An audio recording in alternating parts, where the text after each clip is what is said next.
नमस्कार विद्यार्थी मित्रों। आज हम कक्षा 8 में 7वां चैप्टर हार की जीत आज हम देखेंगे। जिनके इनके बारे में हमने अगले लेक्चर में चर्चा की थी कि जो ये कहानी है उपदेश प्रधान कथा है। इनके लेखक का नाम है सुदर्शन। इनका जन्म 1896 में हुआ था और उनका निधन सन 1968 में हुआ था। और सुदर्शन जी का मूल नाम बद्रीनाथ शर्मा था। इनका जन्म पंजाब के सियालकोट में हुआ था और वो जब 6वें दर्जे में थे तभी उन्होंने कहानी लिखना आरंभ किया था। और उन्होंने प्रेमचंद की तरह अपनी भी उर्दू में लेखन का प्रारंभ किया था और तत्पश्चात उन्होंने हिंदी में भी लिखने का प्रारंभ किया था। नाटक, कहानी, उपन्यास लिखकर हिंदी साहित्य के उन्होंने समृद्ध किया था। और जो ये हम कहानी देखने वाले वो एक मानव भावनाओं पर आधारित है। यहाँ बाबा भारती के अनोखे घोड़े की चर्चा डाकू खड़क सिंह को कानों तक पहुंचती है और वह धोखे से घोड़ा ले जाता है। परंतु बाबा भारती की एक बात उसे घोड़ा लौटाने पर मजबूर कर देती है और उसी बात से उन डाकू का हृदय परिवर्तन करती है। इसी बात का यहाँ प्रकाश डाला गया है। इस कहानी में विनम्रता, उदारता, पश्चाताप, दया भाव, लोकहित की आकांक्षा आदि मूल्यों को समाविष्ट किया गया है। तो ये जो हमने अगले लेक्चर में इनके बारे में चर्चा की थी तब हमने देखा था कि बाबा भारती और घोड़ा के बारे में हमने चर्चा की थी कि बाबा भारती एक साधु थे। वे एक मंदिर में रहते थे और उनके पास एक घोड़ा था। वह उन्हें प्राणों से भी ठीक प्यारा था और घोड़ा इतना सुंदर, सुडौल और आकर्षक था कि किसी का भी दिल वो जीत लेता था। और वो बाबा भारती उसे सुल्तान कहते थे। और उसके बाद हमने देखा था कि खड़ग सिंह उस इलाके का एक प्रसिद्ध डाकू था। उसने भी सुल्तान की कीर्ति सुनी। बाबा भारती के घोड़े सुल्तान की कीर्ति उन्हें डाकू ने किसने खड़ग सिंह ने सुनी। और एक दिन वह बाबा भारती के पास आया और उनके घोड़े को देखने की इच्छा प्रकट की। और बाबा भारती ने उन्हें बड़े गर्व से उस घोड़ा दिखाया। लेकिन खड़ग सिंह ने उसे आश्चर्य से देखा और उसकी चाल भी देखी। वह लौटते हुए बाबा से कहने लगा कि वो घोड़ा मैं आपके पास नहीं रहने दूंगा। और उसके बाद कुछ समय तक बाबा भारती को खड़ग सिंह का भय भी सताता रहता था। परंतु कुछ दिनों के बाद वह भय को मिथ्या मानकर वो निश्चित हो गए। लेकिन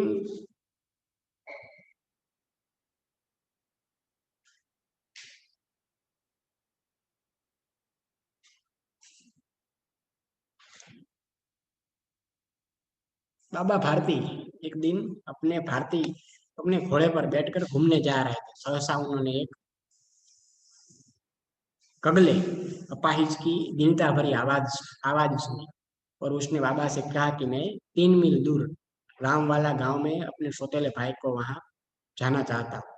बड़ी कृपा होगी आप यदि आप वो अपने घोड़े पर बिठाकर उसे मुझे वहां पहुंचा देंगे। पर बाबा को उस पर तरस आ गए और उन्होंने अपाहिज को अपने घोड़े पर बैठा लिया और खुद हाथ में लगाम पकड़कर चलने लगे। वहां तक हमने ये लेक्चर उस लेक्चर में देखा था। वहां से हम इसी लेक्चर में हम आगे बढ़ेंगे। जैसे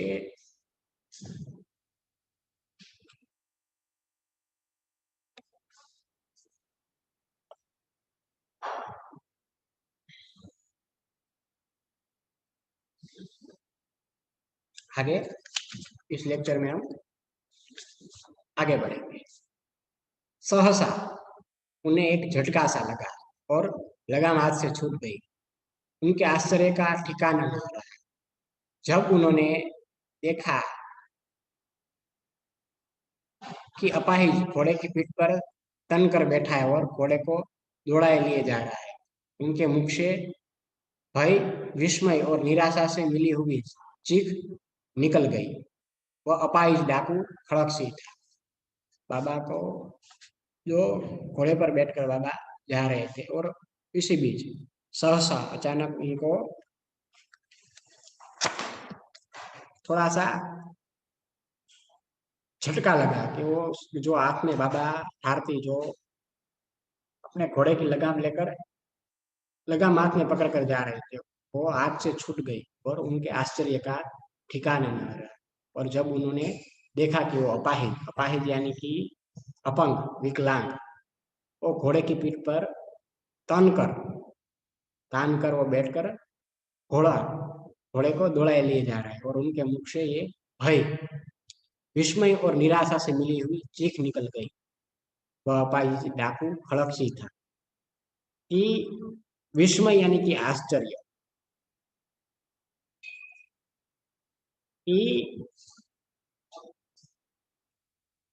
जैसे ही वो अपाहिज, जो कोई अपाहिज नहीं था, वो ज्ञात कौन था, वो डाकू खड़क सिंह था। तो जैसे ही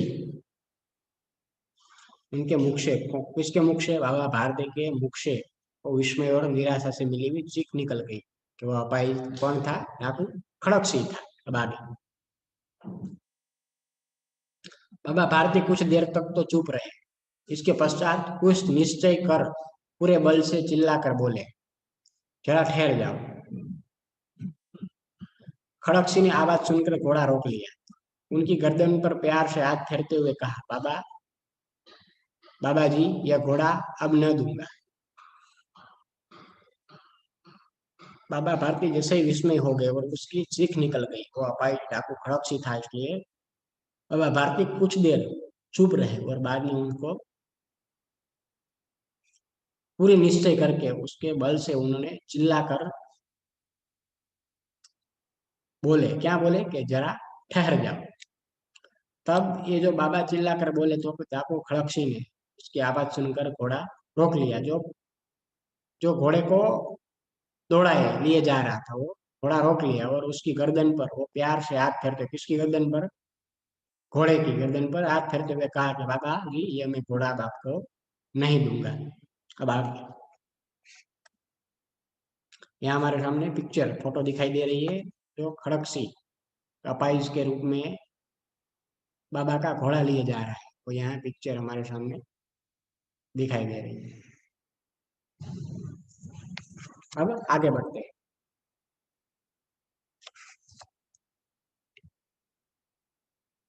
बाद में बाबा ने क्या कहा हम देखते हैं, मगर एक बात सुनते जाओ। बाबा ने कहा कि एक बात तुम सुनते जाओ। खड़क सिंह ठहर गया। बाबा भारती ने निकट जाकर उसकी ओर ऐसी आंखों से देखा कि जैसे बकरा कसाई की ओर देखता है। कि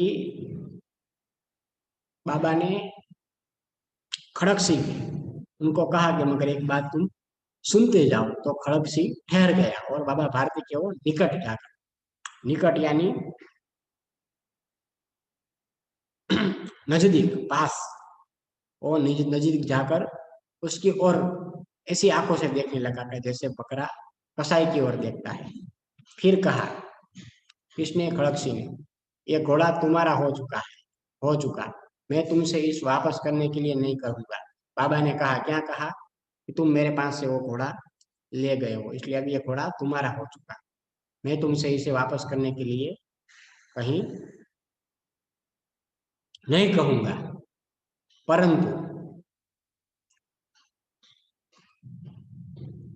खड़क सिंह, केवल एक प्रार्थना करता हूँ, इसे अस्वीकार न करना, नहीं तो मेरा दिल टूट जाएगा। बाबा ने कहा कि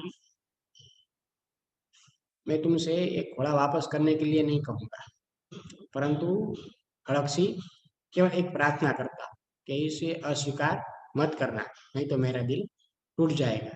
आगे खड़क सिंह ने क्या कहा, बाबा जी आज्ञा कीजिए, मैं आपका दास हूँ, केवल यह घोड़ा न दूंगा। उन्होंने कहा कि खड़क सिंह ने क्या कहा कि बाबा जी आप आज्ञा दीजिए, मैं तो आपका दास हूँ। दास यानी सेवक। मैं तो आपका सेवक हूँ, लेकिन केवल ये मैं आपको घोड़ा नहीं दूंगा, बाकी आप जो कहोगे मैं करूंगा। आगे, अब घोड़े का नाम न लो, मैं तुमसे इसके विषय में कुछ न कहूँ। मेरी प्रार्थना केवल यह है कि इस घटना को किसी से सामने प्रकट न करना। कि बाबा ने क्या कहा कि इस घोड़े का मैं तुम नाम मत लो, क्योंकि खड़गसी ने कहा था कि बाबा जी आप आज्ञा दीजिए, मैं आपका दास हूँ, मैं आपका सेवक हूँ, लेकिन आपको घोड़ा मैं नहीं दूंगा। तो बाबा ने क्या कहा कि मैं घोड़ा के नाम तुम मत लो, मैं तुमसे इसके विषय में कुछ नहीं कहूंगा। कल मेरी प्रार्थना केवल यही है कि इस घटना को तुम किसी के सामने प्रकट मत करना। खड़गसी का मुंह आश्चर्य से खुला रह गया। उसका विचार था कि उसे घोड़े को लेकर यहाँ से भागना पड़ेगा, परंतु बाबा भारती ने स्वयं उससे कहा इस घटना को किसी के सामने प्रकट न करना। इससे क्या प्रयोजन सिद्ध हो सकता है? खड़गसी ने बहुत सोचा, बहुत सिर मारा, परंतु कुछ समझ न सका। हार कर उसने अपनी आंखें बाबा भारती के चेहरे पर गड़ा दी और पूछा, बाबा जी इसमें आपको क्या डर है? खड़गसी खड़गसी था जो डाकू, उसका मुंह जैसे बाबा ने कहा, बाबा भारती ने कि मैं तुम्हें, मेरी यही प्रार्थना है कि तू इस घटना को किसी के सामने तू प्रकट मत करना। तो खड़गसी का मुंह आश्चर्य से खुला रह गया और वो विचारने लगा, इस घोड़े को लेकर यहाँ से उसे भागना पड़ेगा, परंतु बाबा भारती ने उनसे स्वयं कहा कि तुम इस घटना को किसी के सामने प्रकट मत करना। इसका क्या प्रयोजन सिद्ध हो सकता है? खड़गसी सोचने लगा। प्रयोजन यानी कि उद्देश्य, हेतु। वो सोचने लगा कि इससे क्या हेतु सिद्ध हो सकता है। उसने बहुत सोचा, बहुत सिर पटकाया, परंतु कुछ वो समझ नहीं सका। अंत में वो हार गया और उसकी आंखें बाबा भारती के चेहरे पर गड़ा दी। और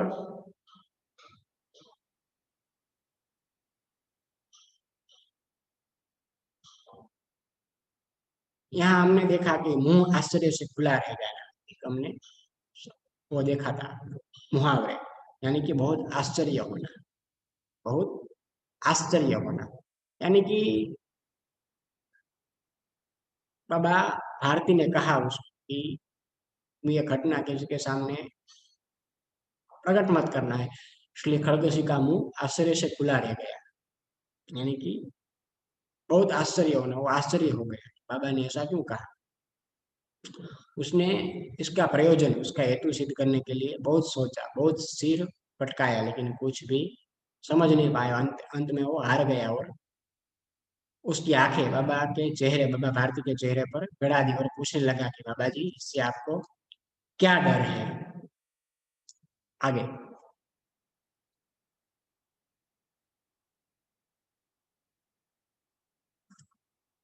सुनकर बाबा भारती ने उत्तर दिया, लोगों को अगर इस घटना का पता चल गया तो वे किसी गरीब का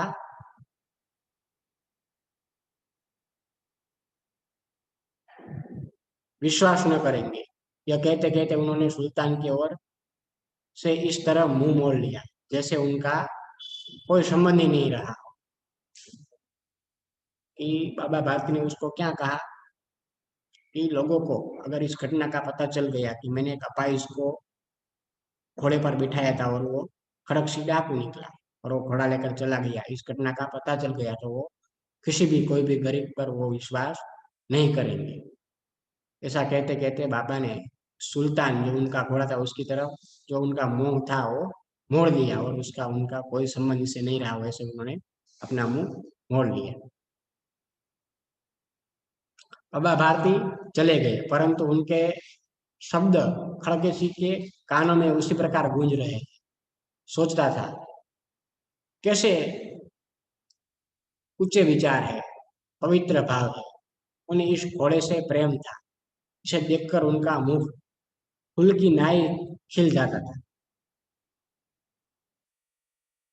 कहते थे इसके बिना मैं न रहूंगा, मैं न रह सकूंगा।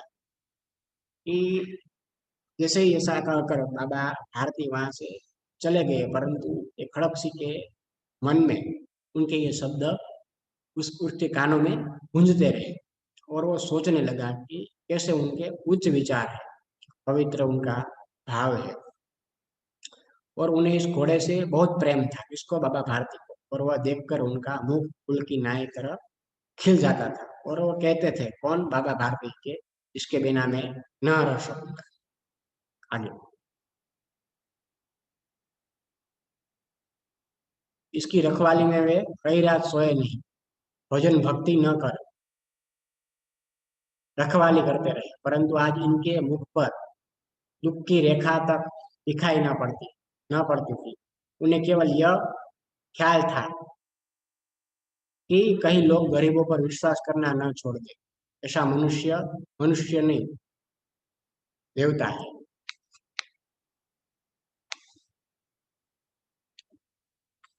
क्या कहा, सोचने लगा खड़क सिंह कि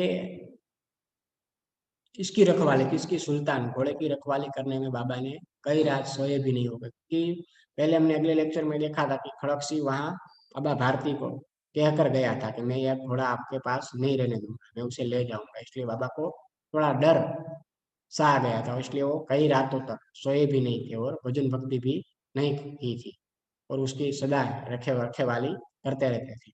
परंतु आज उनके मुख पर दुख की कोई रेखा दिखाई नहीं पड़ती थी।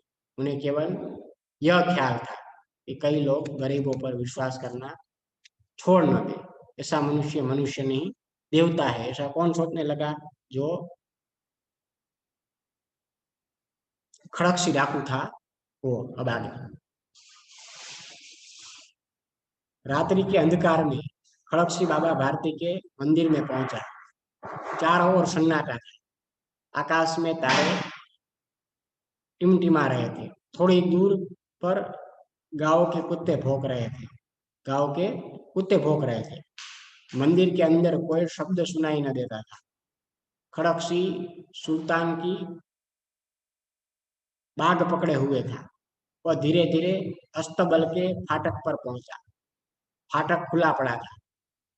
किसी समय वहां बाबा भारती स्वयं लाठी लेकर पहरा देते थे, परंतु आज उन्हें किसी चोरी, किसी डाके का कोई भय न था। खड़क सिंह ने आगे बढ़कर सुल्तान को उसके स्थान पर बांध दिया और बाहर निकलकर सावधानी से फाटक बंद कर दिया। इसी समय उनकी आंखों में नेकी के आंसू थे। कि जैसे ही रात हुई तो रात के अंधकार में खड़क सिंह बाबा भारती जो मंदिर में रहते थे वहां वो पहुंच गया। उसने देखा कि चारों ओर सन्नाटा दिखाई देता था, और उसके आकाश में जो तारे थे वो सब टिमटिमा रहे थे। और थोड़ी देर दूर गांव के कुत्ते भी भौंक रहे थे, उनकी आवाज आ रही थी। और मंदिर के अंदर कोई शब्द भी नहीं सुनाई देता था। खड़ग सिंह सुल्तान की बाग पकड़े वहीं खड़ा था, और वह धीरे धीरे अस्तबल के फाटक पर पहुंचा। और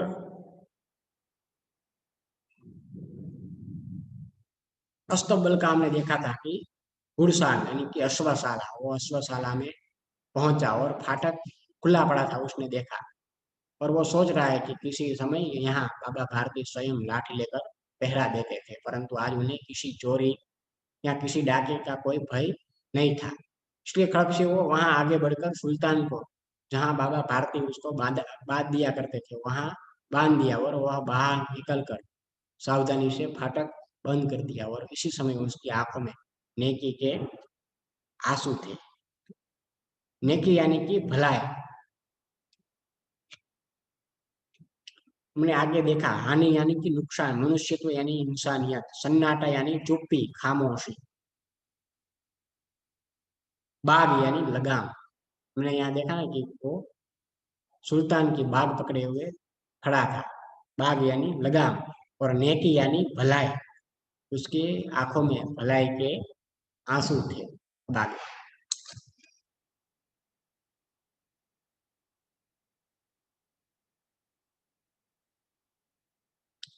रात्रि का तीसरा पहर बीत चुका था। चौथा पहर आरंभ होते ही बाबा भारती ने अपनी कुटिया से बाहर निकल ठंडे जल से स्नान किया। इसके पश्चात इस प्रकार कैसे कोई स्वप्न में चल रहा हो, उसके पांव अस्तंबल की ओर बढ़े, परंतु फाटक पर पहुंचकर उनको अपनी भूल प्रतीत हुई। साथ ही घोर निराशा ने पांव को मन मन भर का बना दिया और वे वहीं रुक गए। वो खड़क सी डाकू था, वो वहां से चला गया। बाद में यहाँ बता रहे हैं लेखक की रात्रि का तीसरा प्रहर बीत चुका था और चौथा प्रहर आरंभ होते ही बाबा भारती अपनी कुटिया से बाहर निकले और ठंडे जल से उन्होंने स्नान किया। और उसके पश्चात इसी प्रकार जैसे कोई स्वप्न में वो चल रहे हो, ऐसे वो पांव अस्तंबल की ओर यानी कि अश्वशाला की ओर बढ़े, परंतु फाटक पर पहुंचकर उनको अपनी भूल प्रतीत हुई। यानी कि जैसे उन्होंने ठंडे जल से स्नान किया और उसी प्रकार जैसे कोई स्वप्न में चल रहा है, वैसे उसके पाव अस्तंबल की यानी कि अश्वशाला की ओर बढ़े, परंतु फाटक पर पहुंचकर उनको अपनी भूल प्रतीत हुई और साथ ही घोर उनको निराशा हुई, क्योंकि उनको तो ऐसा ही लगता था, उनको मालूम नहीं था कि ये खड़क सी आकर उसका घोड़ा सुल्तान रखकर चला गया। उनको ऐसा ही लगा था कि अब तो घोड़ा तो है नहीं, वो तो खड़क सी ले गए, इसलिए वो घोर निराशा है। उनके पाव मन मन भर का बना दिया और वहीं रुक गए। अब आप आगे। घोड़े ने अपने स्वामी के पाँव की चाप को पहचान लिया और जोर से हिनहिनाया। जो सुल्तान घोड़ा था उनके बारे में हमने सुना था, बहुत समझदार और सुडौल था। इसलिए जैसे ही बाबा भारती उनकी अस्तंबल की ओर आगे बढ़े, लेकिन जैसे ही उसको अपनी भूल प्रतीत हुई तो उनके पाँव रुक गए वहीं, और वही वो घोर निराशा से अपने पाँव को वहां से वहां रुक गए। तो घोड़ा था उन्होंने अपने स्वामी यानी कि बाबा भारती के चाप को वो पहचान लिया। प्रतीत होना, यहाँ हमने भूल प्रतीत हुई, प्रतीत होना यानी कि मालूम होना, और चाप यानी कि आहट। घोड़े ने अपने स्वामी यानी कि बाबा भारती की आहट चाप को पहचान लिया और वह जोर जोर से हिनहिनाया। आगे।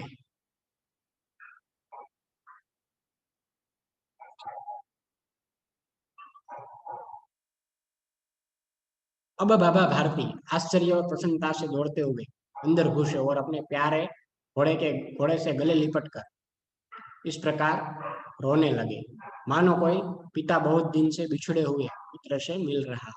बार बार उसकी पीठ पर हाथ फेरते, बार बार उसके मुंह पर थपकियां देते। फिर वे संतोष से बोले, अब कोई गरीबों की सहायता से मुंह नहीं मोड़ेगा। कि जैसे ही बाबा भारती को ये आश्चर्य और प्रसन्नता हुई, ये यहाँ घोड़ा ही नहीं आया, इसलिए उनको मालूम पड़ गया कि मेरा घोड़ा यही है। तो वो प्रसन्नता से दौड़ते हुए अश्वशाला में अंदर घुसे और उन्हें अपने प्यारे से घोड़े से गले लिपट कर रोने लगे, और मानो कोई पिता बहुत दिन से बिछुड़े हुए पुत्र से मिल रहा हो। बिछुड़े हुए यानी कि जुदा हो रहे पुत्र से मिल रहा हो, और बार बार उसकी पीठ पर वो हाथ फेरते और उसके मुंह पर थपकियां देते। और फिर वे संतोष से बोले कि अब कोई गरीबों की सहायता से मुंह नहीं मोड़ेगा।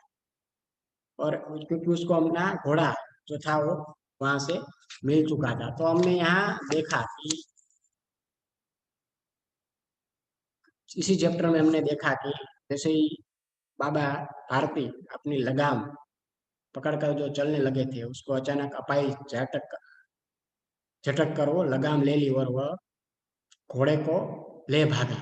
और वह अपाही डाकू खड़कसी था। हमने देखा था कि बाद में बाबा भारती ने चिल्लाकर खड़कसी को रोका और डाकू ने आकर घोड़ा वापस देने से इनकार कर दिया। इसलिए बाबा ने कहा कि मैं तुमसे घोड़ा वापस करने के लिए नहीं कहूंगा, परंतु तुम इस घटना किसी के सामने प्रकट मत करना। क्योंकि फिर लोग किसी दीन दुखी पर विश्वास नहीं करेंगे। खड़ग सिंह ने घोड़ा वापस किया, यानी कि बाबा भारती के शब्दों से डाकू खड़ग सिंह का गहरा असर डाला। बाबा की महानता से उसका दिल छू लिया और उससे बाबा भारती ने मनुष्य ही नहीं देवता लगे। और वह रात के अंधेरे में बाबा के आश्रम में आया और सुल्तान को वहीं चुपचाप बाबा भारती के अस्तंबल में बांध कर लौट गया। बाद में बाबा भारती का संतोष, यानी कि बाबा भारती को सुल्तान को पाकर बाबा भारती की प्रसन्नता का पार न रहा और वह उसे गले से लिपट कर रोने लगे। फिर वे बड़े संतोष से बोले कि अब कोई दीन दुखिया की सहायता से मुंह नहीं मोड़ेंगे। तो यहाँ हमने ये पूरा चैप्टर, 7वां चैप्टर हार की जीत कहानी थी, वो हमने यहाँ पूर्ण की। और साथ ही में आपको होमवर्क की होमवर्क दे रहा हूँ। अभ्यास और स्वाध्याय के प्रश्न लिखने हैं, पूरे शब्दार्थ लिखने हैं और मुहावरे आपको लिखने हैं। लट्टू होना यानी कि मुग्ध होना, चैन आना यानी कि मानसिक शांति मिलना, कानों तक पहुंचना यानी कि सुनना, हृदय में छवि अंकित होना यानी कि अच्छी तरह याद रह जाना, और आंखों से गुजरना, देखना, हृदय पर सांप लौटना यानी कि ईर्ष्या पैदा होना, आंखों में चमक होना यानी कि खुशी का भाव प्रकट होना, फूला न समाना, बहुत प्रसन्न होना, आश्चर्य का ठिकाना न रहना यानी कि बहुत आश्चर्य होना, दिल टूटना यानी कि निराश हो जाना, मुंह आश्चर्य से खुला रह जाना यानी कि बहुत आश्चर्य होना, और सिर मारना यानी कि बहुत सोच विचार करना, आंखें गड़ाना, ध्यान से देखना, मुंह मोड़ना यानी कि संबंध न रखना यानी कि विमुख होना, और मुख फूल की तरह खिलना यानी कि बहुत प्रसन्न होना। ऐसे रूढ़ि प्रयोग आपको अपनी फेयरबुक में, आपके पास जो धोरण 8 की हिंदी की पुस्तक है उसके अंदर पाठ्य पुस्तक में ये सब दिए गए हैं। उसमें से आप लोगों को शब्दार्थ, मुहावरे और अभ्यास स्वाध्याय के प्रश्न अपनी फेयरबुक में आप लोगों को लिखना है। और साथ ही में आप लोगों को जो ये पूरा चैप्टर हम पढ़ रहे हैं, वो आप लोगों को एक बार पढ़कर समझ ले लेना है। इसके अंदर क्या बताया है, और बाबा भारती और जो खड़ग सिंह का तो संवाद हमने आगे देखा, जिसमें हमने देखा कि खड़ग सिंह कैसे बाबा को पहले कहकर चला जाता है कि मैं आपको, आपका एक घोड़ा मैं आपसे लेकर रहूंगा। बाद में वो घोड़ा कपाइश का रूप लेकर आता है और वो घोड़ा ले जाता है, और बाद में वो सोचने पर मजबूर हो जाता है क्योंकि बाबा ने उसको कुछ ऐसा कहा था। तो ये जो हमने पूरा चैप्टर पढ़ा वो आप लोगों को अपनी धोरण 8 की हिंदी की जो पाठ्य पुस्तक है आपके पास, उसमें से एक बार देखकर पढ़ लेना है। और बाद में पूरा का पूरा चैप्टर जो हमने ये पाठ गद्य है हार की जीत, वो आप लोगों को समझ लेना है। और जो इसके लेखक है सुदर्शन, उनका संक्षिप्त परिचय आप लोगों को अपनी फेयरबुक में वो लिखना है। तो ये पूरा का पूरा चैप्टर आप लोगों को समझ लेकर फिर से होमवर्क रिपीट कर देता हूँ। पूरा का पूरा चैप्टर एक बार पढ़ लेना है और लेखक सुदर्शन जी का संक्षिप्त परिचय आप लोगों को लिखना है, शब्दार्थ लिखना है, और अभ्यास और स्वाध्याय के प्रश्न और मुहावरे, जो यहाँ मुहावरे दिए वो आपकी पाठ्य पुस्तक में भी दिए गए हैं। तो उसमें से आप लोगों को ये मुहावरे भी अपनी फेयरबुक में वो लिखना है। तो आज का यह चैप्टर हमने 7वां चैप्टर यहाँ पूर्ण किया। अगले लेक्चर में मिलेंगे तब 8वें चैप्टर के बारे में हम चर्चा करेंगे। तो आज के लेक्चर में हमने यहाँ तक का पूरा चैप्टर यहाँ पूर्ण किया। तो अगले लेक्चर मिलेंगे तब 8वें चैप्टर के बारे में हम चर्चा करेंगे। तो आज के लिए इतना ही।